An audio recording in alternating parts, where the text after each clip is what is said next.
السلام علیکم ورحمۃ اللہ وبرکاتہ۔ آج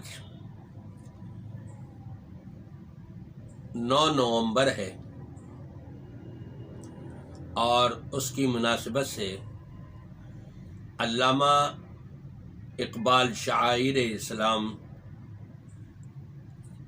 ان کی یاد لوگ مناتے ہیں۔ میں تو یہ کہوں گا کہ جس نے بھی اسلام کی دین کی خدمت اپنی تحریر میں، اپنے اقوال میں، اپنی تقاریر میں، اپنی زندگی میں جس نے بھی اسلام کی خدمت کسی طرح سے بھی کی ہے، وہ ہمیں یاد رکھنی چاہیے اور اس کا تذکرہ بھی ہوتا رہنا چاہیے۔ اور جس نے بھی اسلام کی صحیح خدمت کی ہے اس کے لیے ہماری دعائیں بھی رب العالمین کی بارگاہ میں پیش ہوتی رہنی چاہیے۔ آج 9 نومبر علامہ اقبال شاعر اسلام، شاعر مشرق، علامہ اقبال نے اس میں شک نہیں کہ اسلام کی جھلکیاں اپنے اشعار کے اندر نبی پاک صلی اللہ علیہ وسلم کی سیرت طیبہ، اصحاب رسول کا تذکرہ، قرآن پاک کی بے شمار آیات کا اپنے اشعار میں کلام پیش کرنا اور تاریخ اسلام پر گہری نظر رکھتے ہوئے لوگوں کی اصلاح کے لیے اپنے اشعار میں اس کو پیش کرنا علامہ اقبال کا یہ مشن رہا ہے۔ انسان ہونے کے ناطے سے انبیاء کرام علیہم الصلاۃ والسلام کے علاوہ سب سے اونچ نیچ غلطی ہوتی ہے اور ہو سکتی ہے۔ کل بنی آدم خطاء وخیر الخطائین التوابون۔ نبی پاک صلی اللہ علیہ وسلم نے فرمایا تمام بنی آدم خطا کار ہیں، لیکن خطا کاروں میں بہترین وہ ہیں کہ جن سے جب غلطی ہو جاتی ہے، احساس ہو جاتا ہے، وہ تائب ہو جاتے ہیں اور اپنی اس غلطی کو چھوڑ دیتے ہیں، ختم کر دیتے ہیں۔ اسی طرح علامہ اقبال کی شاعری میں کچھ ایسی باتیں بھی، کچھ زیادہ نہیں، کچھ ایسی باتیں بھی ہمیں ملتی ہیں کہ جو حقائق سے، اسلام سے ٹکراتی ہوئی۔ بہت سی باتیں علامہ اقبال نے خود ہی ریورس کر لیا، اس کو چھوڑ دیا اور اس کے مقابلے میں دیگر اشعار انہوں نے پیش کر دیے، اور کچھ آپ کے اشعار کے اندر ایسی اونچ نیچ باقی رہ گئی کہ جس کی اصلاح کرنا ہم سب کا فرض بنتا ہے۔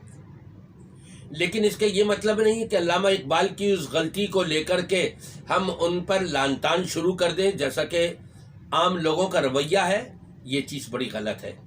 جو اسلام کی خدمت انہوں نے کی ہے اپنے اشعار کے اندر، وہ ہمیں ماننا پڑے گا، ہمیں تسلیم کرنا پڑے گا، اور ان کے لیے ہمیں دعا گو بھی ہونا چاہیے کہ اللہ تبارک و تعالی جو بھی انہوں نے اسلام کی مناسبت سے کاوشیں کی ہیں اس کو اپنی بارگاہ میں مقبول و منظور فرمائے، اور جو کچھ ان سے اونچ نیچ ہو گئی ہے اللہ تعالیٰ اس سے درگزر بھی فرمائے۔ میں خاص طور پہ علامہ اقبال صاحب کے جب اشعار پڑھتا ہوں اور اس کے اندر کوئی ایسی بات آ جائے تو میں وہاں پر سامعین کو اطلاع کر دیتا ہوں۔ مثال کے طور پہ علامہ اقبال صاحب نے تاریخ اسلام کا تاریخی جو سرمایہ ہے وہ ہے حسین داستان حرم، قربانیوں کی عظیم مثالیں۔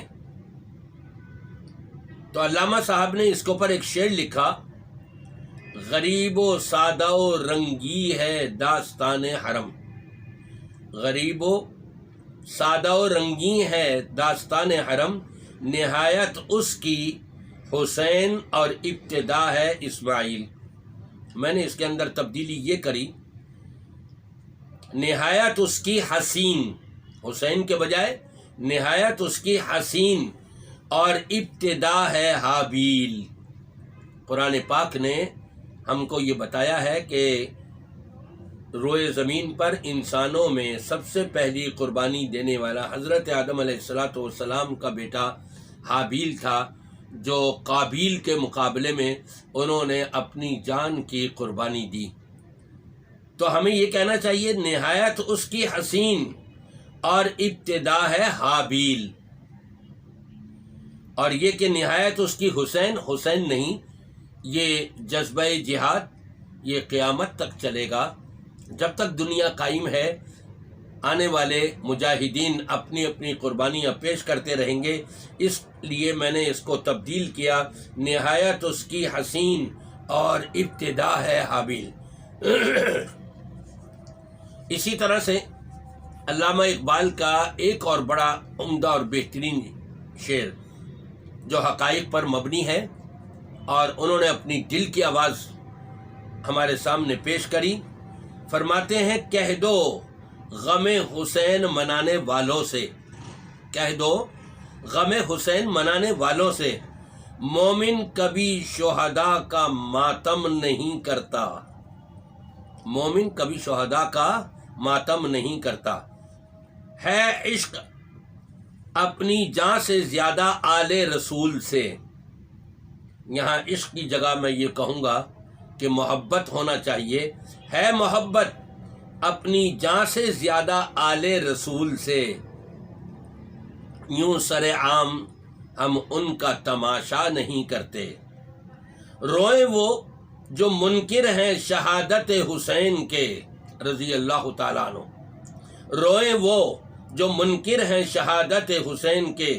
ہم زندہ و جاوید کا ماتم نہیں کرتے۔ سبحان اللہ۔ علامہ اقبال صاحب نے حقائق کی کیسے منظر کشی کی ہے اپنے اشعار کے اندر، اللہ تبارک و تعالی ان کی غلطیوں سے درگزر فرماتے ہوئے ان کے درجات بلند فرمائے۔ تو علامہ اقبال کا مشرق میں ایک بہت بڑا مقام ہے، اور علامہ اقبال نے جو خدمات کی ہیں اپنے اشعار سے، اسلام کی ترجمانی کی ہے، قرآن پاک کی ترجمانی کی ہے، نبی پاک صلی اللہ علیہ وسلم کی احادیث کی ترجمانی کی ہے، صحابہ کرام رضوان اللہ علیہم اجمعین، ائمہ دین، فقہاء عظام، محدثین عظام، ان سب کے بہت سے اقوالوں کی ترجمانی انہوں نے اپنے اشعار میں کی ہے، اور مسلمانوں کو جگایا ہے، مسلمانوں دیکھو تم کہاں جا رہے ہو، کس طرف جا رہے ہو، حقائق کو اپناؤ اور اختیار کرو۔ علامہ صاحب کی ان کاوشوں پر ہم ان کے بڑے شکر گزار اور دعا گو کہ اللہ تبارک و تعالی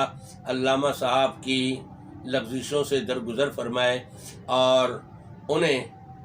اپنی رضا عطا فرما دے۔ والسلام علیکم ورحمۃ اللہ وبرکاتہ۔